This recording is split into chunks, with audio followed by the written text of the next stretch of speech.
नमस्कार, सुपरफास्ट राजस्थान में आपका स्वागत है। मैं हूं आपके साथ सुमित गुप्ता। चलिए शुरू करते हैं सुपरफास्ट खबरों का सिलसिला। हरियाणा के गुरुग्राम में एक 4 मंजिला इमारत गिर गई। यह हादसा उल्लावास गांव में हुआ। मलबे में 10 से ज्यादा लोगों के दबे होने की आशंका जताई गई है। मौके पर राहत बचाव का काम जारी है। हिमाचल प्रदेश के मंडी जिले के छतरी बाजार में बुधवार देर रात भीषण आग लग गई। इस आग की वजह से एक डाकघर समेत 4 मकान जलकर राख के ढेर में बदल गए और इसकी वजह से करोड़ों का नुकसान हुआ है। अब तक जो खबर मिली है उसके मुताबिक आग पहले एक मकान में लगी थी, जहां आग की चपेट में एलपीजी सिलेंडर आ गए, जिसके फटने की वजह से आसपास के मकानों में भी आग फैल गई। दिल्ली में बुधवार की शाम एक बड़े सड़क हादसे में 3 लोगों की झुलसकर मौत हो गई, जबकि 2 लोगों की हालत गंभीर है। ये सड़क हादसा आनंद विहार इलाके में हुआ है। आनंद विहार में हुए सड़क हादसे के दौरान मौके पर मौजूद लोगों का कहना है कि एक तेज रफ्तार इको स्पोर्ट्स कार डिवाइडर तोड़ते हुए सामने से आ रही एक ओमनी वैन से टकरा गई। ये टक्कर इतनी जबरदस्त थी कि टक्कर के बाद दोनों गाड़ियों में आग लग गई। मौके पर मौजूद लोगों ने बड़ी मुश्किल से 4 लोगों को जलती हुई कार से बाहर निकाला, जिसमें से इलाज के दौरान 2 लोगों ने दम तोड़ दिया। एक शख्स की मौत पहले ही मौके पर हो गई थी। बजट से ऐन पहले पीयूष गोयल को वित्त मंत्रालय का अतिरिक्त प्रभार दिया गया है। माना जा रहा है कि अरुण जेटली की बीमारी की वजह से पीयूष गोयल को जिम्मेदारी मिली है। 1 फरवरी को बजट पेश होना है। ऐसे में करीब करीब ये तय माना जा रहा है कि स्वास्थ्य ठीक न होने की वजह से अब अरुण जेटली बजट पेश नहीं करेंगे। उनकी जगह वित्त मंत्रालय का अतिरिक्त प्रभार संभाल रहे पीयूष गोयल ही बजट पेश करेंगे। पिछले हफ्ते ही वित्त मंत्री अरुण जेटली को इलाज के लिए अचानक अमेरिका जाना पड़ा था। सूत्रों के हवाले से खबर मिली कि डॉक्टरों ने उन्हें 2 सप्ताह आराम करने की सलाह दी है। IMF के बाद अब संयुक्त राष्ट्र संघ ने भी कहा है कि भारतीय अर्थव्यवस्था 2019 और 2020 में तेज रफ्तार के साथ आगे बढ़ेगी। साथ ही इसकी गति चीन ही नहीं पूरी दुनिया में सबसे तेज होगी। संयुक्त राष्ट्र ने बुधवार को जारी एक रिपोर्ट में कहा है कि भारतीय अर्थव्यवस्था की वृद्धि दर 2018-19 में 7.4% और अगले वित्त वर्ष 2019-20 में 7.6% रहेगी। रिपोर्ट में कहा गया है कि भारतीय अर्थव्यवस्था को तेजी, मजबूत निजी उपभोग, अधिक विस्तार वाले वित्तीय रुख और पिछले सुधारों के लाभ से सहारा मिल रहा है। भारतीय रिजर्व बैंक के पूर्व गवर्नर रघुराम राजन ने जीएसटी को अच्छा कदम बताया है, जबकि नोटबंदी को नाकामयाब। राजन ने ये बातें स्विट्जरलैंड के दावोस में चल रहे विश्व आर्थिक मंच से कही। रघुराम राजन ने दावोस में उन अटकलों को भी नकार दिया है जिसमें कहा जा रहा था कि कांग्रेस की सरकार बनने पर वो वित्त मंत्री बन सकते हैं। राजन ने कहा कि वर्तमान सरकार केंद्रीकृत है, लेकिन गठबंधन की सरकार बनी तो उससे भारत की आर्थिक रफ्तार धीमी पड़ जाएगी। दिल्ली के सीएम अरविंद केजरीवाल ने कहा है कि लोकसभा चुनाव में नरेंद्र मोदी और अमित शाह की जोड़ी को हराने का मादा रखने वाले किसी भी पार्टी या नेता को वो अपना समर्थन देने को तैयार है। आज इसरो दुनिया के सबसे छोटे सैटेलाइट कलामसैट को लॉन्च करने वाला है। PSLV-C 44 के जरिए कलामसैट और माइक्रोसैट को भी श्रीहरिकोटा स्थित सतीश धवन स्पेस सेंटर से लॉन्च किया जाएगा। कलामसैट सैटेलाइट को कुछ छात्रों के एक ग्रुप ने तैयार किया है। इसका नामांकन देश के पूर्व राष्ट्रपति और मिसाइल मैन के नाम से मशहूर डॉक्टर APJ अब्दुल कलाम के नाम पर दिया गया है। कलामसैट दुनिया का सबसे छोटा सैटेलाइट है। आज पीएम मोदी की अध्यक्षता में 3 सदस्यों की हाई प्रोफाइल कमेटी आज CBI के नए चीफ की नियुक्ति के लिए मीटिंग करने वाली है। इस कमेटी में पीएम मोदी के अलावा chief justice of India Ranjan Gogoi और विपक्ष के नेता मल्लिकार्जुन खड़गे शामिल हैं। गणतंत्र दिवस के मद्देनजर दिल्ली में सुरक्षा के कड़े प्रबंध किए गए हैं। साथ ही दिल्ली पुलिस ने 7 आतंकवादियों के पोस्टर भी जगह जगह चिपकाए हैं, जिनकी तलाश की जा रही है। ये आतंकवादी अलकायदा से जुड़े बताए जा रहे हैं और किसी साजिश को अंजाम देने की फिराक में है। राजनीति में प्रियंका गांधी की आधिकारिक एंट्री हो गई है। प्रियंका गांधी को कांग्रेस महासचिव बनाया गया है। साथ ही उन्हें यूपी ईस्ट की जिम्मेदारी भी दी गई है। वहीं केसी वेणुगोपाल को भी कांग्रेस महासचिव बनाया गया है। कांग्रेस अध्यक्ष राहुल गांधी का कहना है कि कांग्रेस अपनी विचारधारा के लिए लड़ रही है। प्रियंका और ज्योतिरादित्य बहुत शक्तिशाली युवा नेता है और इन युवा नेताओं के जरिए हम उत्तर प्रदेश की राजनीति को बदलना चाहते हैं। साथ ही यूपी में महागठबंधन के सवाल पर उन्होंने कहा कि सपा, बसपा और कांग्रेस तीनों का लक्ष्य बीजेपी को हराना है। प्रियंका के राष्ट्रीय महासचिव बनने पर सीएम अशोक गहलोत ने कहा कि कांग्रेस कार्यकर्ता लंबे समय से प्रियंका के आने का इंतजार कर रहे थे। अब इंतजार खत्म हुआ है, पार्टी को मजबूती मिलेगी। प्रियंका गांधी को कांग्रेस महासचिव बनाए जाने के फैसले का डिप्टी सीएम सचिन पायलट ने स्वागत किया। उन्होंने कहा कि AICC में नए अपॉइंटमेंट से लोकसभा चुनाव की तैयारियों में नई गति मिलेगी और कांग्रेस संगठन को नई ऊर्जा मिलेगी। बिहार कांग्रेस अध्यक्ष मदन मोहन झा ने प्रियंका गांधी को कांग्रेस महासचिव बनाने पर खुशी जाहिर की। उन्होंने कहा कि राहुल गांधी ने लंबे समय से उठ रही मांग को पूरा किया है। प्रियंका गांधी को कांग्रेस महासचिव बनाए जाने पर बीजेपी के राष्ट्रीय प्रवक्ता संबित पात्रा ने पलटवार किया। उन्होंने कहा कि कांग्रेस के लिए परिवार ही पार्टी है। यूपी में गठबंधन में जगह नहीं मिलने और बिहार में असफलता के बाद उन्हें विकल्प के तौर पर ढूंढा गया है। प्रियंका की राजनीति में एंट्री पर जेडीयू महासचिव केसी त्यागी ने भी प्रतिक्रिया दी है। उन्होंने कहा कि गांधी नेहरू परिवार के एक और सदस्य का राजनीति में स्वागत है, लेकिन अब काफी देर हो चुकी है। प्रियंका गांधी के सक्रिय राजनीति में एंट्री पर बीजेपी प्रवक्ता राजीव प्रताप रूडी ने कांग्रेस पर तंज कसा। उन्होंने कहा कि विपक्ष की पूरी खिचड़ी एक व्यक्ति को हटाने के लिए बन रही है। राजस्थान की 15वीं विधानसभा के पहले सत्र का पहला चरण संपन्न हो गया। पहले चरण के आखिरी दिन राज्यपाल के अभिभाषण पर हुई बहस के बाद सीएम अशोक गहलोत ने धन्यवाद ज्ञापन दिया। इस दौरान उन्होंने विपक्ष पर जमकर प्रहार किया। वहीं नेता प्रतिपक्ष ने सीएम के जवाब को दुराग्रह से भरा बताया। वहीं सीएम ने नेता प्रतिपक्ष पर भी तंज कसा और कहा कि कटारिया दिल से बोलते हैं, लेकिन धर्म आरएसएस और भाजपा का निभाते हैं। उन्होंने भैरव सिंह जी के जमाने के फैसलों की तारीफ की, लेकिन ये परंपरा किसने तोड़ी, इसका नाम नहीं लूंगा। सीएम ने प्रदेश में सवर्णों के लिए 10% आरक्षण लागू करने की घोषणा की। वहीं किसानों के सभी तरह के कर्ज माफ करने की घोषणा की। उन्होंने कहा कि समय पर कर्ज चुकाने वाले किसानों के लिए पैकेज बनेगा। फुलेरा रेलवे स्टेशन पर केंद्रीय मंत्री राज्यवर्धन सिंह राठौर ने जयपुर अजमेर नए ड्रीम ट्रेन का उद्घाटन किया। इसके बाद मंत्री जी प्लेटफॉर्म पर लगे स्टॉल पर पहुंचे और जमकर पूरी सब्जी खाई।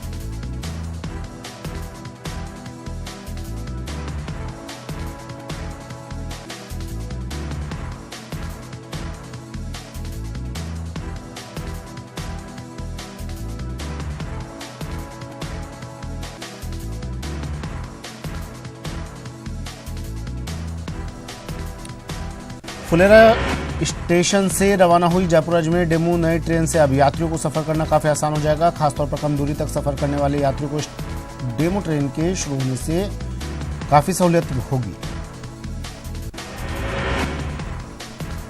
रामगढ़ चुनाव में अब दिग्गजों ने अपनी ताकत झोंक दी है। वरिष्ठ कांग्रेस नेता और पर्यटन मंत्री विश्वेंद्र सिंह भी क्षेत्र में चुनाव प्रचार के लिए पहुंचे हैं। विश्वेंद्र सिंह ने बड़ौदा मेव समेत अन्य इलाकों में चुनावी सभाएं कर कांग्रेस प्रत्याशी साफिया खान को वोट देने की अपील की। रामगढ़ चुनाव को लेकर कांग्रेस के चुनाव प्रभारी रघु शर्मा ने कहा है कि बीजेपी भले ही कितनी सक्रिय हो, लेकिन चुनाव कांग्रेस ही जीतने वाली है। रघु शर्मा ने कहा कि प्रदेश में नई सरकार बनते ही बड़े और कड़े फैसले लिए गए हैं। आरक्षण की मांग को लेकर आगामी 27 जनवरी को सवाई माधोपुर जिले के खंडार में आयोजित होने वाली गुर्जर समाज की महापंचायत में अधिक से अधिक गुर्जर समाज के लोगों को एकत्रित करने की तैयारी की जा रही है। कर्नल किरोड़ी सिंह बैसला ने गांव में जगह जगह गुर्जर समाज के लोगों की बैठक भी ली और महापंचायत को लेकर समाज के लोगों से चर्चा की।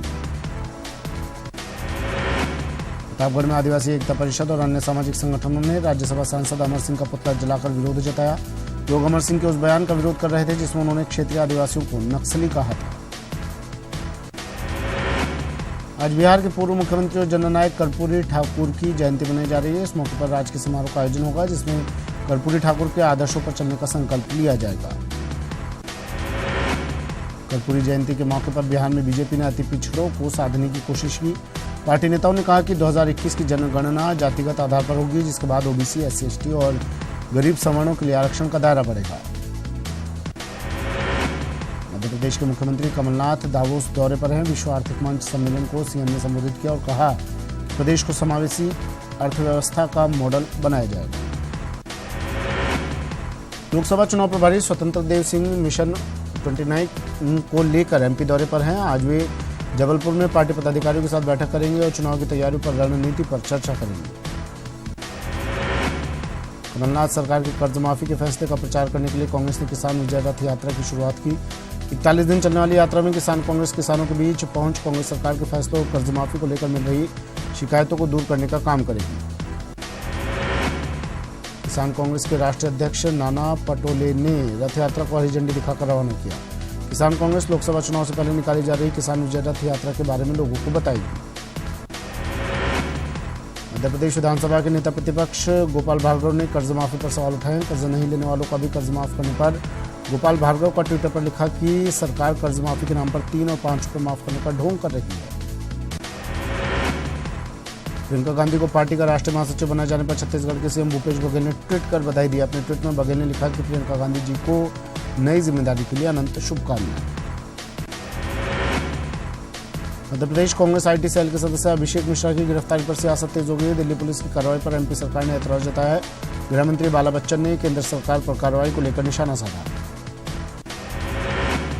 हमीरपुर के अवैध खनन मामले में प्रवर्तन निदेशालय की टीम आज आईएएस बी चंद्रकला से पूछताछ कर सकती है। आईएएस बी चंद्रकला और जियोलॉजिस्ट मोइनुद्दीन प्रवर्तन निदेशालय की टीम के सामने पेश होंगे। हमीरपुर अवैध खनन मामले में ईडी ने आईएएस बी चंद्रकला और जियोलॉजिस्ट मोइनुद्दीन से उनके आज तक के आयकर रिटर्न्स, संपत्तियों के दस्तावेज और अन्य कागजात मंगवाए हैं। वहीं घोटाले से जुड़ी रकम की मनी ट्रेल तलाशने के लिए ईडी ने सवालों की लंबी सूची तैयार कर रखी है। कांग्रेस अध्यक्ष राहुल गांधी का अमेठी दौरे का आज दूसरा दिन है। राहुल गांधी आज सलोन विधानसभा क्षेत्र के गांव का दौरा करेंगे। इसके साथ ही राहुल गांधी गेस्ट हाउस में जनता दरबार लगाएंगे और कार्यकर्ताओं से भी मुलाकात करेंगे। अमेठी दौरे में राहुल गांधी ने केंद्र सरकार पर निशाना साधा। उन्होंने आरोप लगाया कि सरकार ने 15 लोगों का 3.5 लाख करोड़ का कर्ज माफ किया, लेकिन कांग्रेस सत्ता में आएगी तो भगोड़ों का नहीं बल्कि किसानों का कर्ज 10 दिनों के अंदर माफ करेगी। राहुल गांधी ने राफेल को भी लेकर सरकार पर हमला किया। प्रियंका गांधी को कांग्रेस का राष्ट्रीय महासचिव बनाए जाने पर आगरा में पोस्टर लगाए गए हैं। पोस्टर में लिखा गया है, दुर्गा का रूप है प्रियंका, साथ ही इंदिरा इज रिटर्न भी लिखा गया है। यूपी सरकार में ऊर्जा मंत्री श्रीकांत शर्मा ने कांग्रेस पर जमकर हमला बोला। उन्होंने कांग्रेस को प्राइवेट लिमिटेड कंपनी बताया। प्रियंका के महासचिव बनाए जाने पर कहा कि कांग्रेस का यूपी में कोई वजूद नहीं है। यूपी स्थापना दिवस पर प्रदेश सरकार की ओर से लखनऊ में विशेष समारोह का आयोजन किया गया है। इस समारोह में राज्यपाल राम नाईक और सीएम योगी आदित्यनाथ शामिल होंगे। वहीं महाराष्ट्र के सीएम देवेंद्र फडणवीस भी मौजूद रहेंगे। वाराणसी में चल रहे 3 दिवसीय प्रवासी भारतीय सम्मेलन का समापन हो गया। समापन कार्यक्रम में राष्ट्रपति रामनाथ कोविंद भी शामिल हुए। कार्यक्रम को संबोधित करते हुए राष्ट्रपति ने कहा कि अप्रवासी भारतीय दुनिया में भारतीय संस्कृति और सभ्यता का प्रसार कर रहे हैं। वाराणसी में प्रवासी भारतीय सम्मेलन खत्म हो गया है। सम्मेलन में शामिल होने के लिए आए प्रवासी भारतीय अब कुंभ मेले में जाएंगे और गंगा में स्नान करेंगे। कुंभ में प्रवासियों की खातिरदारी के लिए यूपी सरकार ने काफी इंतजाम किए। आज लगभग 3000 प्रवासी भारतीय वाराणसी से प्रयागराज पहुंचेंगे, जहां टेंट सिटी में इन्हें रोका जाएगा। इसके बाद इनके दिव्य और भव्य कुंभ के दर्शन की व्यवस्था की गई है। प्रवासी भारतीय की अगवानी यूपी के कैबिनेट मंत्री सिद्धार्थनाथ सिंह करेंगे। अयोध्या में भगवान राम की भव्य मूर्ति के लिए जमीन अधिग्रहण को लेकर नया विवाद खड़ा हो गया है। सरयू तट के किनारे फटिक शिला के स्थल को चिन्हित किया गया था, जहां सैकड़ों की संख्या में लोगों की जमीन में मकान बने हुए हैं, लेकिन अधिकारी बिना किसी सूचना के लोगों के घरों को मनमाने तरीके से नपाई कर रहे हैं। आसाराम के अधिवक्ताओं ने राजस्थान उच्च न्यायालय की खंडपीठ के समक्ष पैरोल अर्जी पेश की थी, जिस पर सुनवाई करते हुए हाईकोर्ट खंडपीठ ने आसाराम की पैरोल अर्जी को भी पुनर्विचार के लिए वापस पैरोल कमेटी के समक्ष भेज दिया था। अलवर के बड़ौदा में 3 युवकों पर स्कूली छात्रा से सामूहिक दुष्कर्म का आरोप लगा है।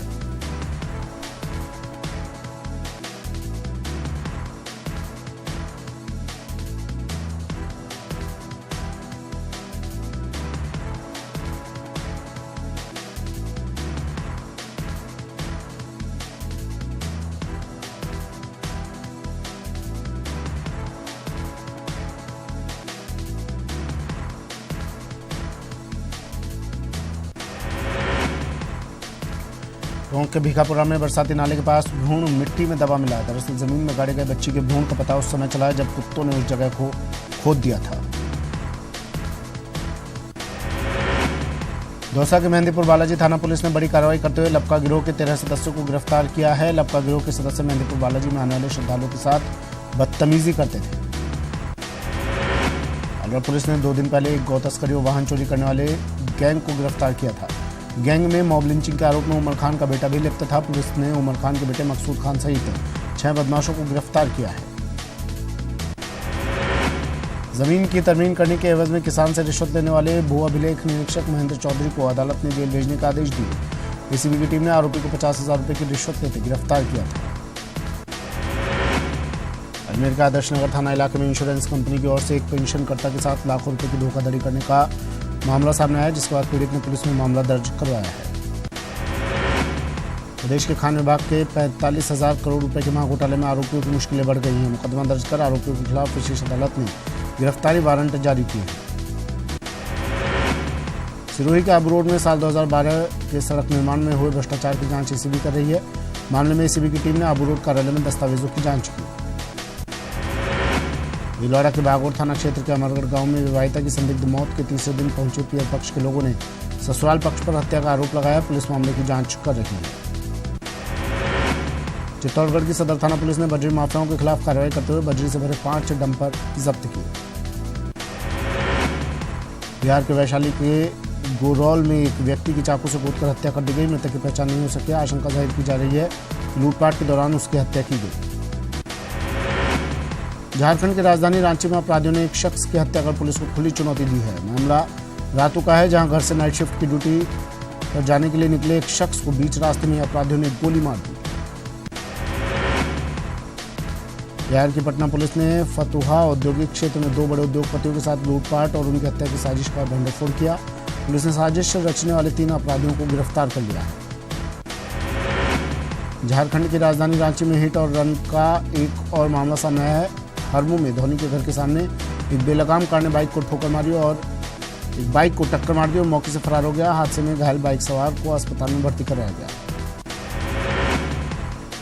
बिहार के वैशाली के वाजिदपुर में घर में चोरी के आरोप में एक किशोर की पेड़ से बांधकर पिटाई की गई। किशोर की पिटाई करने वाला स्थानीय मुखिया पति बताया जा रहा है। इस दौरान तमाम लोग तमाशबीन बने रहे। बिहार के रोहतास में शराब बरामदगी का सिलसिला रुकने का नाम नहीं ले रहा। सूर्यपुरा पुलिस ने बाजार से छापामारी कर 68 बोतल अंग्रेजी शराब के साथ एक कारोबारी को गिरफ्तार किया है। एमपी में बीजेपी नेताओं और कार्यकर्ताओं पर हो रहे हमलों पर गृह मंत्री बाला बच्चन एक्शन में है। गृह मंत्री ने मंत्रालय में पुलिस महकमे के आला अफसरों के साथ बैठक कर कानून व्यवस्था बनाने के निर्देश दिए। गृह मंत्री ने रतलाम में स्वयंसेवक की हत्या पर कहा कि आपसी रंजिश का मामला है। एमपी के इंदौर में पुलिस ने कारोबारी संदीप अग्रवाल हत्याकांड का खुलासा कर दिया है। पुलिस के मुताबिक केबल नेटवर्क में आपसी लेनदेन की वजह से संदीप की हत्या की गई। हत्या की वारदात को सुपारी किलर ने अंजाम दिया। हत्याकांड में शामिल सभी आरोपियों की पहचान कर ली गई है। मंदसौर के प्रहलाद बंदवार हत्याकांड मामले में आरोपी मनीष बैरागी की पुलिस रिमांड बढ़ाई गई है। कोर्ट ने आरोपी को 25 जनवरी को 12 बजे तक पुलिस रिमांड पर भेजा है। आज न्यायिक मजिस्ट्रेट प्रथम श्रेणी अनिरुद्ध जैन की अदालत में पेशी हुई थी। 9 करोड़ का प्रॉपर्टी टैक्स नहीं चुकाने पर भोपाल नगर निगम ने राजधानी के चर्चित गैमन इंडिया प्रोजेक्ट पर कुर्की की कार्रवाई की। नगर निगम के अधिकारियों की टीम ने गैमन इंडिया के प्रोजेक्ट ऑफिस पहुंची और वहां कुर्की का नोटिस चस्पा कर दिया। मध्य प्रदेश के रतलाम में आज एक संघ कार्यकर्ता की धारदार हथियार से हत्या कर दी गई। बिलबांग थाने के कमेड़ गांव में ये वारदात हुई। बीती रात खेत पर सिंचाई के लिए गए 36 साल के संघ कार्यकर्ता हिम्मत पाटीदार को धारदार हथियार से हमला कर मौत के घाट उतार दिया गया।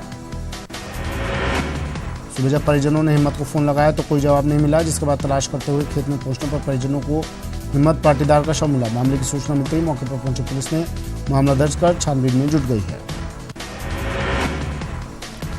सतना के मझीगवा में दिल दहला देने वाली एक घटना सामने आई है। दरअसल यहाँ पूरे कस्बे में उस समय सनसनी फैल गई जब एक घर में पति पत्नी की लाशें मिली, जिसमें पत्नी का खून से लथपथ शव बिस्तर पर पड़ा था। वहीं पति का शव आंगन के पेड़ से लटका हुआ पाया गया।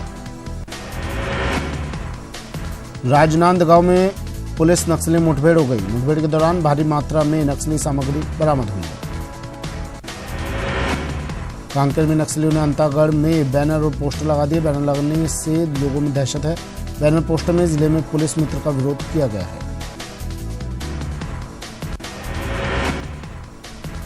धनबाद के निरसा में ईसीएल के कपासरा आउटसोर्सिंग के पास अवैध खनन के दौरान चाल धंस गई। हादसे में 4 लोगों की मौत हो गई जबकि कई लोग घायल हो गए। गौरतलब है कि निरसा क्षेत्र में पिछले 3 महीने के दौरान अवैध खनन के दौरान कई हादसे हो चुके हैं, जिसमें कई लोगों की जान जा चुकी है। इसके बावजूद अवैध खनन की घटना थमने का नाम नहीं ले रही। जोधपुर बाड़मेर नेशनल हाईवे पर एक बोलेरो और कार में टक्कर हो गई, जिसमें एक महिला और एक 4 वर्षीय मासूम की मौत हो गई। वहीं हादसे में 3 लोग गंभीर रूप से घायल हो गए। सुजानगढ़ के सालासर रोड पर बने एफसीआई गोदाम के पास एक टर्बो पर पलदार की करंट की चपेट में आने से मौत हो गई। राजस्थान में स्वाइन फ्लू का कहर थमने का नाम नहीं ले रहा है। स्वाइन फ्लू से प्रदेश में अब तक 56 लोगों की मौत हो चुकी है। पिछले 3 सप्ताह में स्वाइन फ्लू के 1508 पॉजिटिव केस अब तक सामने आ चुके हैं। सूबे में स्वाइन फ्लू के बढ़ते प्रकोप को देखते हुए स्वास्थ्य विभाग 3 दिवसीय विशेष स्क्रीनिंग अभियान चला रहा है, जो 25 जनवरी तक चलेगा। अभियान के तहत टीम स्क्रीनिंग के साथ दवा जनता में बांटेगी। स्वाइन फ्लू से मौत के मामले में मध्य प्रदेश देश में नंबर 1 पर है। National centre for disease control की रिपोर्ट के अनुसार 11 नवंबर 2018 तक देश में करीब 10,852 मामले दर्ज किए गए, जिसमें 817 मरीजों को जान गंवानी पड़ी। वहीं मध्य प्रदेश में साल 2018 में स्वाइन फ्लू के कुल 64 मरीज पॉजिटिव मिले और 24 लोगों की मौत हो गई। अलवर में सर्दी और कोहरे ने एक बार फिर से वापसी की है। जनवरी में पहली बार जिले में कोहरे का असर देखने को मिल रहा है, जिसका असर तापमान पर भी पड़ा है। धौलपुर में कड़ाके की ठंड का दौर जारी है, जिससे आम आदमी की दिनचर्या प्रभावित हुई है। राफेल मुद्दे को लेकर निकाली जा रही जन चेतना यात्रा जयपुर से भरतपुर पहुंची। चेतना यात्रा का कांग्रेसियों ने बिजली घर चौराहे पर गर्मजोशी के साथ स्वागत किया। साहित्य के महाकुंभ जयपुर लिटरेचर फेस्टिवल का 12वां संस्करण आज शुरू हो रहा है। Deputy CM Sachin Pilot festival का उद्घाटन करेंगे। फेस्टिवल में देश विदेश के 500 से ज्यादा साहित्यकार, राजनेता, पत्रकार और सांस्कृतिक जगत की हस्तियां शिरकत करेंगी। 5 दिनों तक चलने वाले इस उत्सव में देश विदेश के साहित्यकार और कलाकार अपनी रचनाओं और अदाओं का जलवा बिखेरेंगे। ऐसे में अगले 5 दिन जयपुर वासियों के लिए बेहद ही खास होने वाले हैं। जयपुर के 22 गोदाम स्थित आइनॉक्स क्रिस्टल पॉम में आयोजित 5 दिवसीय रिफ 2019 का बुधवार को समापन हुआ। फेस्टिवल का आखिरी दिन चेंज इन सिनेमा विषय पर टॉक शो आयोजित हुआ। चलिए बुलेटिन में फिलहाल इतना ही, दीजिए इजाजत, नमस्कार।